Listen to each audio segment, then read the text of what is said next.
এই জামাগুলো ডিজাইন একদম ভালো লাগে না বাবা। এইগুলো সব পুরাতন জামা। আমি তো তোমার কাছে নতুন ডিজাইনের জামা চেয়েছিলাম। আমাকে নতুন ডিজাইনের জামা না এনে দিলে আমি কোনো খাবারই খাবো না। ও বাবা, মেয়েটাকে নিয়ে আমি আর পাচ্ছি না। দোকানে যত জামা ছিল ওর জন্য নিয়ে এলাম, তারপর নাকি ওর জামা পছন্দ হচ্ছে না। প্রধান সাহেব, আপনি যদি অনুমতি দেন তাহলে আমি একটা আপনার সাথে কথা বলতে চাই। আচ্ছা ঠিক আছে, বল দেখি কি বলতে চাস।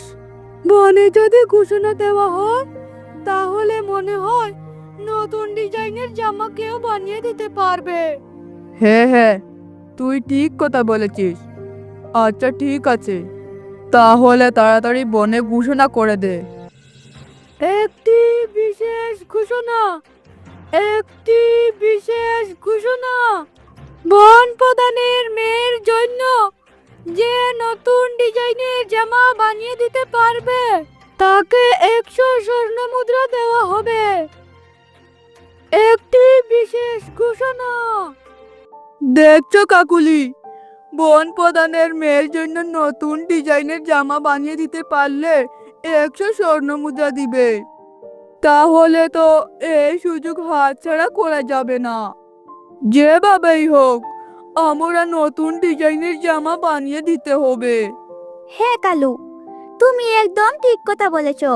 তাহলে আজই শহরে গিয়ে সুন্দর সুন্দর নতুন ডিজাইনের কাপড় নিয়ে এসো।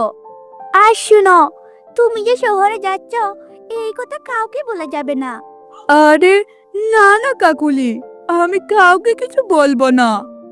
এই বলে কালু কাপড় কিনতে শহরের উদ্দেশ্যে বেরিয়ে পড়ে।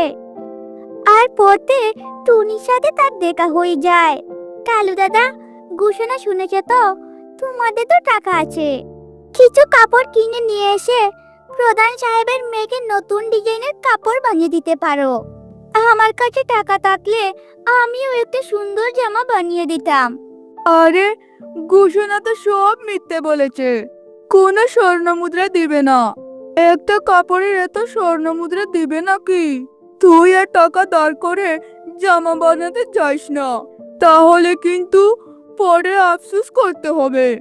না না কালু দাদা, আমি আবার কার কাছে টাকা ধার চাইতে বলবো? আমি গরিব পাখি, ঠিক মতো খেতেই পারি না। আর ধার নিয়ে সেই টাকা পরিশোধ করতে পারবো? আচ্ছা ঠিক আছে টুনি, আমি একটা কাজে যাচ্ছি রে, তাই এখন কথা বলার সময় নেই।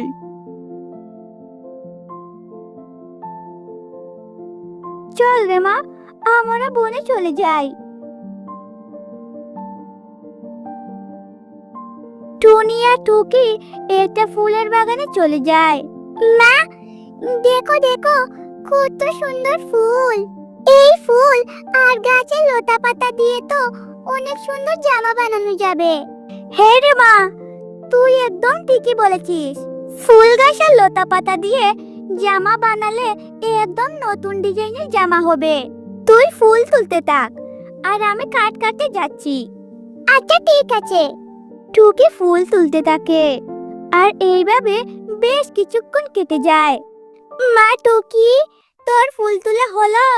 হ্যাঁ মা, হয়েছে। দেখো দেখো, আমি কতগুলো ফুল তুলেছি।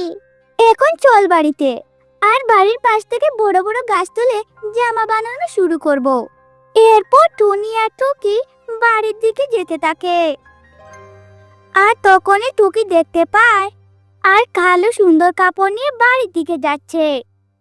মা, দেখো দেখো, কালো আঙ্কেল কাপড় নিয়ে বাড়ির দিকে যাচ্ছে। তাহলে কালো আঙ্কেল বন প্রধানের মেয়ের জন্য নতুন জামা বানাবে?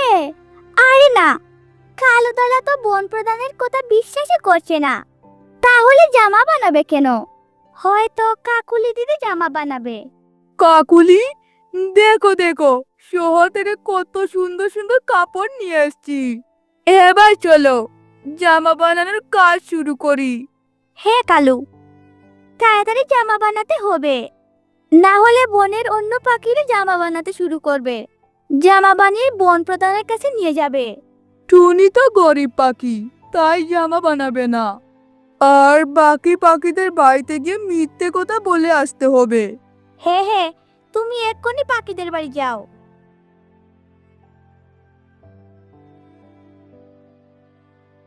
একে টুনি, তুই ফুল আর গাছ দিয়ে জামা বানাচ্ছিস? কেন? আমি প্রধানের মেয়ের জন্য বানাচ্ছি।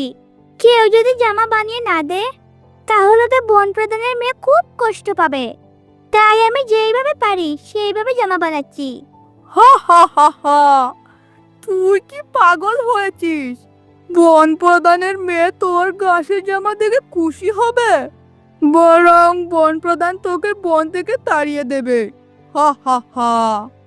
বের করে দিলে আর কি আর করবো বলো? আমার সামর্থ্য মতো আমি চেষ্টা করছি। এতে যদি বন থেকে প্রধান সাহেব বের করে দে তাহলে বন থেকে তো বের হতেই হবে। কিন্তু আমার বিশ্বাস বন প্রধান আমার সাথে কখনোই এটা করবে না। তোর ভালোর জন্যই বলছি, তুই যদি আমার কথা না শুনিস তাহলে দেখিস সত্যি তোকে অপমান হতে হবে। মা, তুমি কালু আঙ্কেলের কথা বিশ্বাস না করে তুমি জামা বানাও তো। তোমার হাতে সুন্দর জামা বন প্রধানের মেয়ে ঠিক পছন্দ করবে। আর এইভাবে বেশ কিছুক্ষণ কেটে যায়। এদিকে কালু সবাইকে জামা বানানোর কথা নিষেধ করে আসে। কাকুলি, সবাইকে নিষেধ করেছি, কিন্তু টুনি তো গাছ দিয়ে বন প্রধানের মেয়ের জন্য জামা বানাচ্ছে। টুনির এসব দেখে আমার খুব হাসি পাচ্ছে। কি? টুনি গাছ দিয়ে জামা বানাচ্ছে? এ তো ধনী মেয়ে নাকি গাছের জামা পরবে? টুনি পাগল হয়ে গেছে নাকি? টুনির কথা বাদ দাও, টুনিকে তো বন থেকে অপমান করে বের করে দেবে। এসব বলে কালু আর কাকুলি জামা নিয়ে বন প্রধানের বাড়ি চলে যায়। বন প্রধান, এই নিন আপনার মেয়ের নতুন জামা। এবার আমার 100 মুদ্রা দিয়ে দিন। দাঁড়াও, আগে তো আমার মেয়ের পছন্দ হতে হবে। মা চম্পা, দেখ তো এই জামাটা তোর পছন্দ হয়েছে কিনা। একদম বাজে বাবা, এইরকম জামা তো গরিব ভিখারিও পরে না। তোমাদের জামা নিয়ে এখান থেকে চলে যাও বলছি।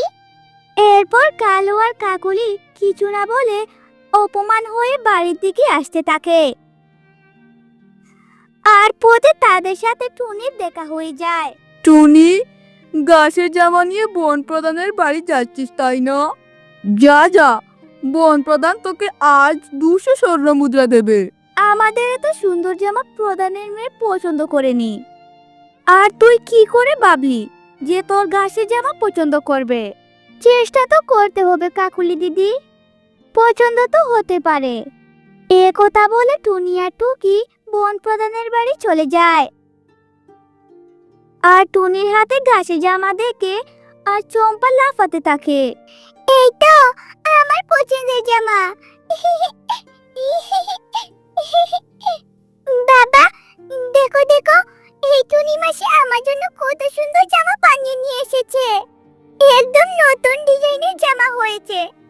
আমার মেয়ের পছন্দের জামা বানানোর জন্য তোমাদেরকে অনেক অনেক ধন্যবাদ টুনি পাখি। তুতা, টুনিকে 100 স্বর্ণ মুদ্রা দিয়ে দাও। এরপর তুতা টুনিকে 100 মুদ্রা দিয়ে দেয়। আর স্বর্ণ মুদ্রা পেয়ে টুনি আর টুকি খুশি মনে বাড়ির দিকে আসতে থাকে।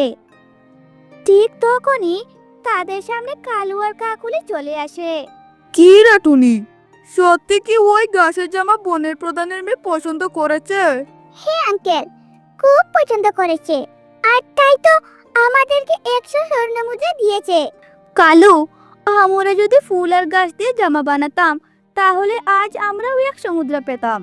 মিথ্যা বললে এমনই হয়। কালো দাদা আমাদেরকে মিথ্যা বলেছিল, তোমরা নাকি জামা বানাবে না। ইয়ে মানে তুমি যদি জামা বানিয়ে নিয়ে যাও তাই মিথ্যে বলেছিলাম। টুনি, আমাদেরকে তুই ক্ষমা করে দে, আমরা আর কোনো দিন মিথ্যা বলবো না।